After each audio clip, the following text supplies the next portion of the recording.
Welcome to Indai's Japanese Vocabulary.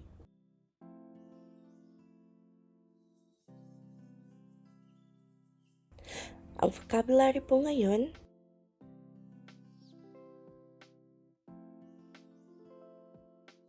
Level N2. はい。では次行きますね。しゅんちゃんさんこんばんは。よろしくお願いいたします。よろしくお願いします。よろしくお願いします。いつもありがとうございます。明けましておめでとうございます。明けましておめでとうございます。はい。first live lesson po. お邪魔します。こちらこそよろしくお願いいたします。よろしくお願いします。はい. では次行きますね. Parehas pa rin po yung ating topic. So go po tayo sa ating main na i-recite na vocabulary. Mansion. Mansion. Ano po ang mansion? Condominium? So desu ne. Parang condominium, pero pag sinabi na po kasi po guys pong condominium, ano na po siya,高級mansion na po siya. Kasi di ba po sa Pilipinas, pag sinabi pong condominium, mahal po siya. Hindi po siya as in apartment. Mansion wa apartment po siya. Apartment din po siya. Pero, kasi ang mansion po guys po marami po siya pong types of mansion. Meron pong Kokyu mansion na which is condominium. Meron pong Tawa mansion na which is tower mansion. Pero yung normal po na mansion, good as apartment pa rin po siya sa Pilipinas. Kaya, dito po, may explanation po tayo. Kasi maybe may magtatanong, ano ang pinagkaiba pala ng apato sa mansion? Ang apato, ang mansion, gawa po ito sa semento at matatag po ang kanyang bakal. Mas makapal po yung laki ng bakal po niya. Ano pa? Ngayon po yung apartment pong sinasabi, yung apato pong sinasabi, gawa po siya made of wood. Gawa po siya sa kahoy. At meron din naman po siyang kaunting bakal, pero still, yung medyo magaan. Hindi masyado matatag na, tawag po nito, na bakal po. Yun po yung malaking pagkakaiba po ng mansion at ng apato. Pero depende na lang po, pag sinabi na pong Kokyu mansion, yun na po yung pareha sa Pilipinas na condominium. Kasi mamahalin talaga siya na mansion. Let's ikimasu. Shikikin? Shikikin desu ne. Shikikin wa nan deshou ka? Hindi ko po alam. Alam ko lang po pera-kin. So da ne. So it means na meron po siyang kinalaman sa pera. Sa baba po guys po, baka po meron po nakakaalam po kung ano pong shikikin.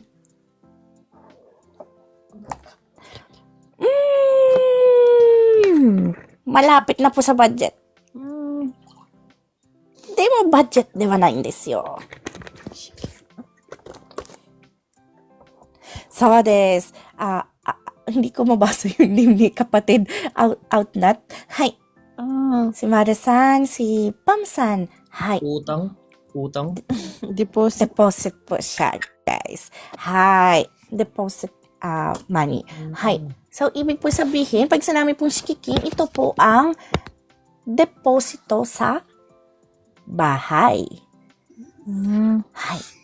Yan po. Ano po?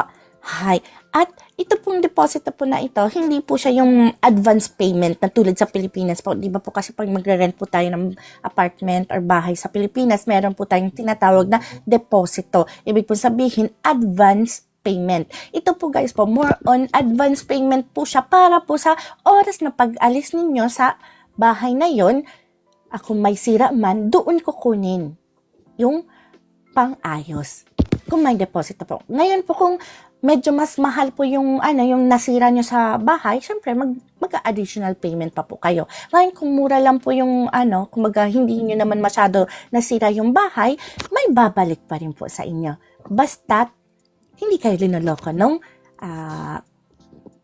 agency na pinuntahan nyo para mag-showcase sa inyo ng apartment or tirahan. では次いきます。 Reikin? はい、礼金。Ano po ang 礼金? Hindi ko din po alam. Alam ko lang po shitsure. 失礼の礼だよね。あとは、ano ba to? お礼。お礼って言いますよね。Ano bang お礼?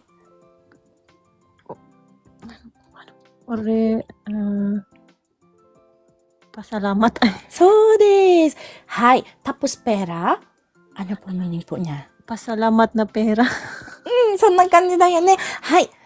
Ibig po sabihin, ito po ang bayad bilang pasasalamat sa may-ari ng bahay. So, it means po, pag meron pong raking, hindi na po yung babalik sa inyo. Hay.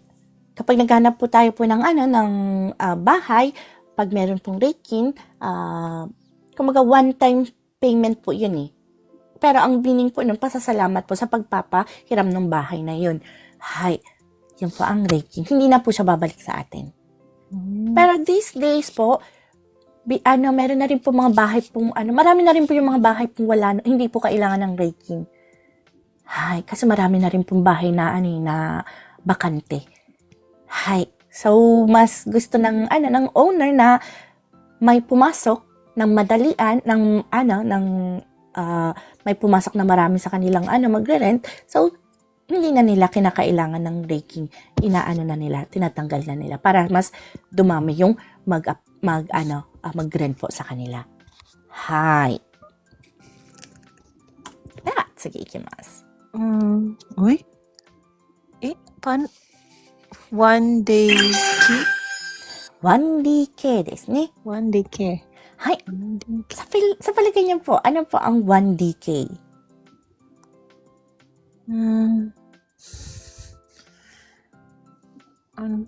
One day key, hindi ko po alam. Sa baba po.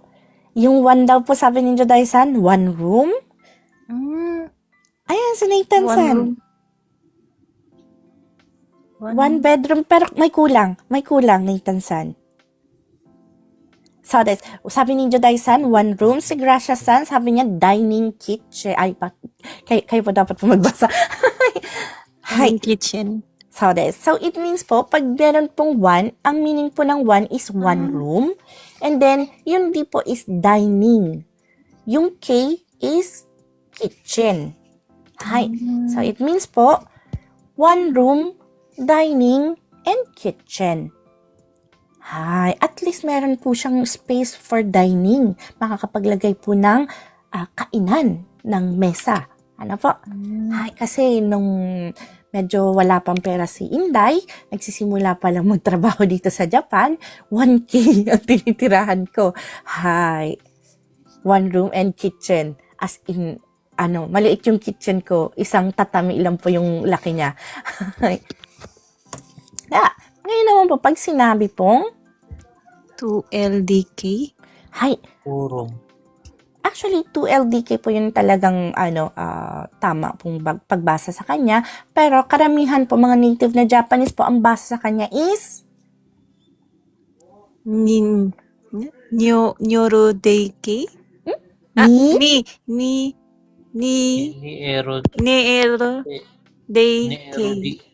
Ni-DK ですね。はい。Ito po yung pag-pronounce nila. Kaya linagay ko po. Hi. Now, which is para sa atin is 2LDK.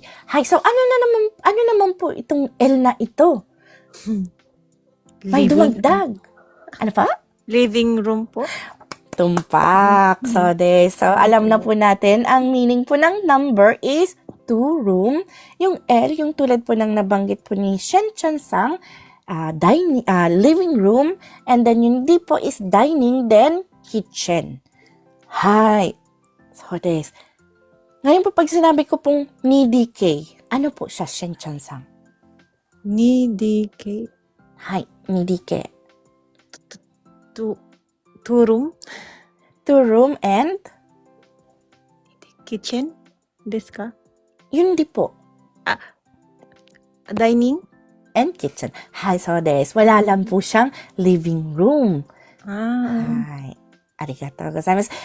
Guys, ito po isang ano lang po, life hack po. Ano po, kapag naghahanap po kayo ng bahay, gusto nyo pong may living room, wag po kayong maghanap ng LDK. Hanapin nyo po, halimbawa, 2 rooms po yung gusto nyo, tapos gusto nyo po ng isang sala, hanapin nyo po 3DK. Mas mura po.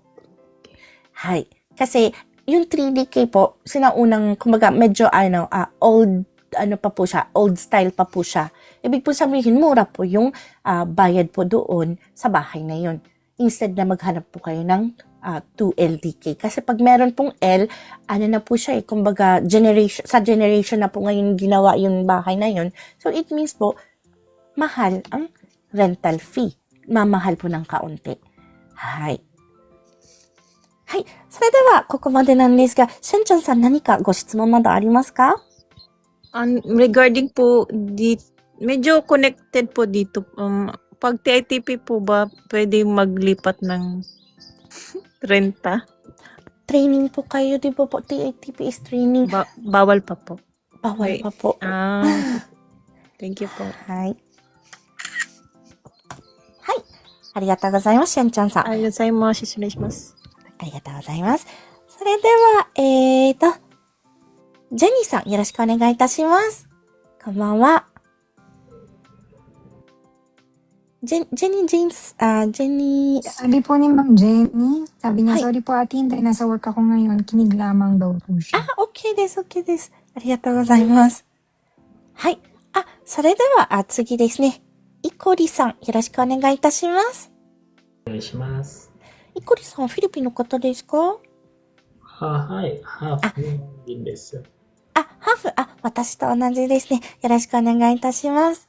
お願いします。Hi. Kasi tinatanong ko po kasi baka mag-iba pong lahi. Wala namang problema po kahit ibang lahi kasi hindi magaling kasi si Inday sa English. So, nahihirapan po ako mag-explain. Kasi, よろしくお願いいたします。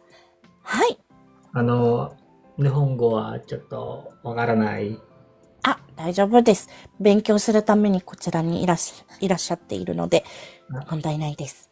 Basta marunong pong magbasa po ng hiragana and katakana. Hiragana to katakana wa yomemasu ka? ちょっとです。かしこまりました。では、kayang-kaya niyo po yan. Hay. Na, お願いします。Pabasa po. Hirobiro to shiteiru. Hay. Or, maaari niyo pong tanggalin yung to. Pwede niyo pong sabihin na hirobiro shiteiru. Hay. Okay po. Ano po sa tingin niyo po ito sa Taglish or Tagalog? Basa lang po pero hindi ko naintindihan kung anong meaning niya. Pasensya po. 大丈夫ですよ。Ayan po si Nathan-san. Si Joday-san din po. Si Camilla-san din po. Hay. Pwede niyo pong basahin po yung yung mga nasa baba po. Para sumagot po. Ikori-san. Ikori-san, hindi niyo po kailangan po mag-mute kasi kayo po yung sa part po dito. Okay po. Ano po Hay. yun? Meron po tayo pong tinutulungan po tayo sa baba po. Si Noe-san po. Tumpak na tumpak po yung kay Noe-san. Nasagot.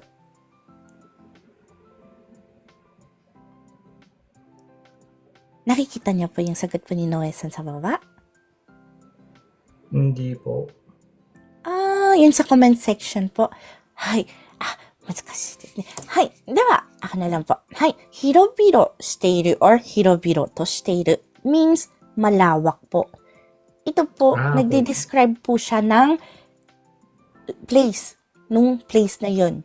Hay. Hindi po ba hiroi? Yung... Pwede po, hiroi. Pero, level niya po, nasa, if I'm not wrong po, nasa level 4, N4 po siya. Apo. Not sure po. Hay, kaso N2 na po kasi tayo. N2 po yung natin today. Hay, yung mga vocabularies po ng N2 yung ating mapag-aaralan po this okay time po. po. Hay. Kochira desu ne. Hay, next pong vocabulary po natin. Nagame, gai. Nagame ga? Gai. Hay, nagame ga ii. Ano po ang meaning po ng nagame? Hindi ko po alam. Sa baba po, baka po meron pong tumulong po sa atin. Nihongo-san, konbanwa. Tabong. Ayan po si Nathan-san. Yung sagot po ni Nathan-san. Tabong view. そうです。view. はい。ジョダイさんも、kinompleto niya po yung meaning po nito. はい。Magandang view or magandang tanawin. Tulad po sinabi po ni Quilly-san. Hay, maganda ang view. Nagame ga ii. Hay. Ingat po tayo guys po. Meron po minsan po, tulad ko, nung nag-aaral pa lang po ako ng Japanese, instead na nagame, ang sabi ko po is nadame. Nadame ga ii. Sabi po sa akin ng teacher ko, ano yun? Sabi sa akin, nadame ga ii. Hindi nadame, nagame. Iba na ang meaning ng nadame. Opo. はい。なので、気をつけましょう。はい。では次ですね。 Hiatarigai. Hiyatari ga ii. Hay. Pag magka-cut po tayo guys po, dito po sa ating preposition po tayo magpo-pose. Then next po natin. Basahin po. Hiatarigai. そうです。日当たり。おー。はい。その調子です。はい。ano pong 日当たりがいい?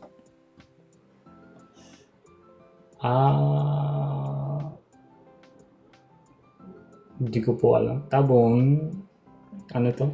Comment, get a lot of sunlight. そうですね。Get a lot of sunlight or tama rin po yung kay Pamsan. Maganda ang sinag ng araw. At yun din po ang aking ginamit this time na translation. Hay. Hiyatari ga ii. Maganda ang sinag ng araw. So, ibig po sabihin, maganda yung tama po ng araw doon sa lugar na yun. So, it means po, mabilis magpatuyo ng mga damit. Hay. Hay, de wa tsugi ikimasu ne. Ito to ga oi. ごめんね。これ漢字がちょっと違うんだ。タオポと人っていう漢字ね。はい。一つじゃないです。はい。はい。一通りが多い。タオポイと。はい。一通りが多い。そうです。はい。タオポとayusin ko po mamaya. はい。 Bakit? Ano po ang meaning po ng hitotori ga ii? Madami pong tao. そうですね。Marami po yung dumadaan sa daanan. Tori is daanan po. Tapos ito po, actually, tao po to. So, ibig po sabihin, marami ang dumadaan doon sa lugar na yun. Ibig po sabihin, yung daanan po nasa harap po ng apartment or ng bahay na kanyang tinitingnan is populated. Maraming mga naglalakad. Siguro nasa syudad siya. Ano po? Hay. Okay po. Hay. So, marami ang dumadaan. Hay. De wa tsugi ikimasu. Ikkenya. Attemasu yo? Tama po. Ikkenya. Or? Ikadate. Ikodate. そう。Ikkodate desu ne. Ikkenya or ikkodate. Hay. Ano po siya? Isa lang po. Isang ano po? Isang question. 違うんですね。はい。Si Joday-san po. Isa lang po. Isang bahay lang po. Ano? So, isang bahay. Or yung sariling bahay, hindi po siya apartment. Yung pinagawa niyong bahay para sa inyo. Meron din naman pong parang yung as in bahay mismo na pinaparentahan. Pero karamihan po dito sa Japan, pag sinabi pong ikkodate, sarili niyong bahay. Hay, bihira lang po kasi nagpaparent po ng isang buong bahay. Hay. Mostly po, apato to. Apato to. Mansion desu ne. So. Hay. Papalitan po natin po yung Guys, ito po, tao po yan, hindi po ichi. Nagkamali lang po si Inday ng type. Ngayon ko lang po napansin. Hay. Natsugi desu ne. Monoho. Monoho? Shi. はい、物干しは何ですか？物干しは、わからないです。Hay, sa baba po meron po Yes. nag-aano po sa atin. あのー、carriage? May kinalaman po Okay. doon sa ano, sa sinasabi po nila. Parang riddle po. Ito po. Sinasabi na po nila. Hay, patuyuan. Hay, patuyuan po siya. Hay, bakit po patuyuan ang ginamit ko pong translation? Dahil po pag sinabi po monohoshi, doesn't mean na lugar lang siya. Hay, monohoshi ba? Pag nilagyan po ng ba, patuyuan na lugar na po siya. Ngayon, monohoshi no bo. Isa na po siyang bo. Alam niyo ba ang bo? Hindi po. Yung sinasampayan po sa balcony na na mahaba na Opo. Parang hanger na mahaba. yung hinahangiran po natin na mahaba po. Hay, ang tawag na po doon is monohoshibo na po. Ano po? Hay, or to ka. De, pag sinabi pong monohoshi, it doesn't matter na ito ay isa ng, it doesn't matter. Hindi na ibig sabihin na ito na ang sampay, lugar kung saan magsasampay.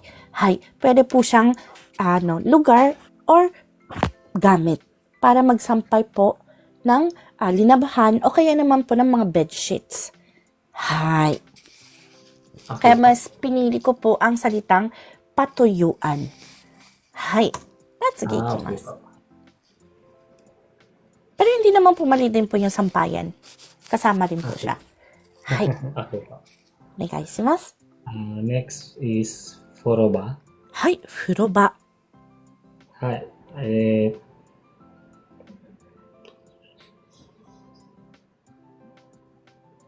Pam-san. Ayun po yung oforo, parang bathtub nila dito. そうですね。Bathtub room o kaya po, tulad po ng sinabi po ni Pamsan, pwede po siyang Paliguan. maging paliguan.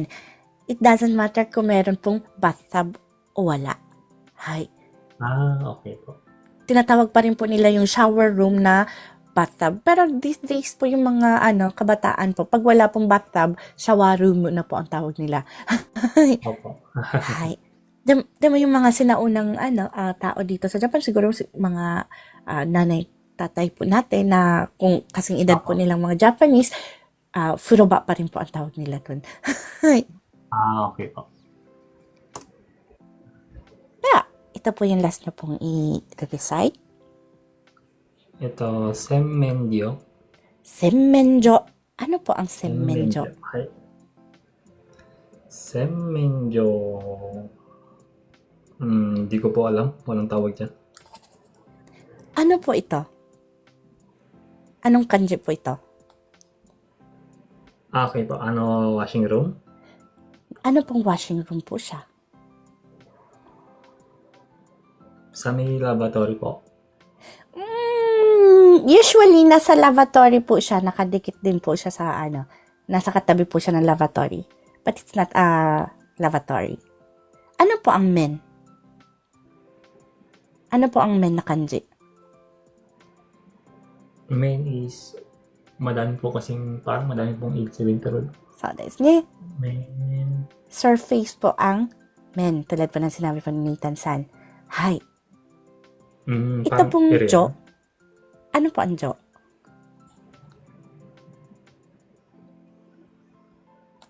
Jo ってね、ところっていう感じなんですね。場所ってことですね。はい。 Opo. Kapag place ang mga tinutukoy po, pwede pong magkaroon ng ba or jo or sho. Hay. So, ibig po sabihin, hugasan ng muka ng face natin. Hay. Dito po kasi sa Japan po, meron po tayong sink para maghugas po ng muka, ng kamay, at meron po tayong sink para po maghugas ng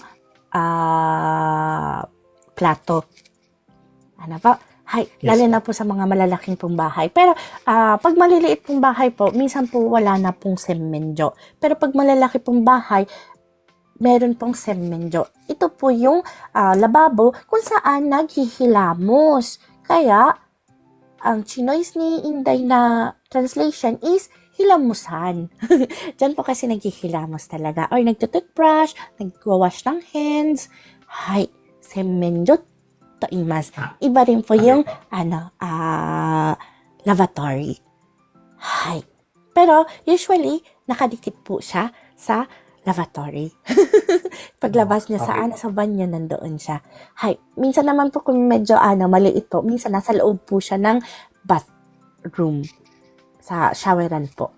Meron po siya. Hay.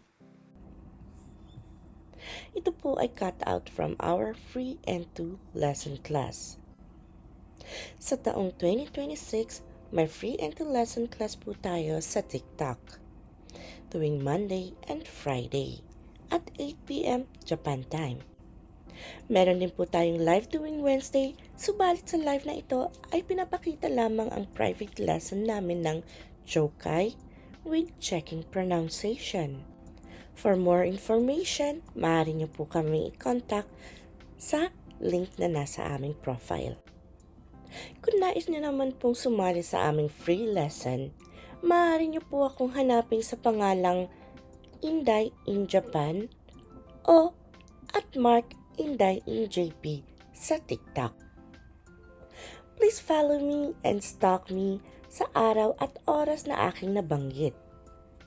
Thank you for watching and please continue supporting me, follow me, and share my videos for more contents. Maraming salamat po. Hanggang sa muli.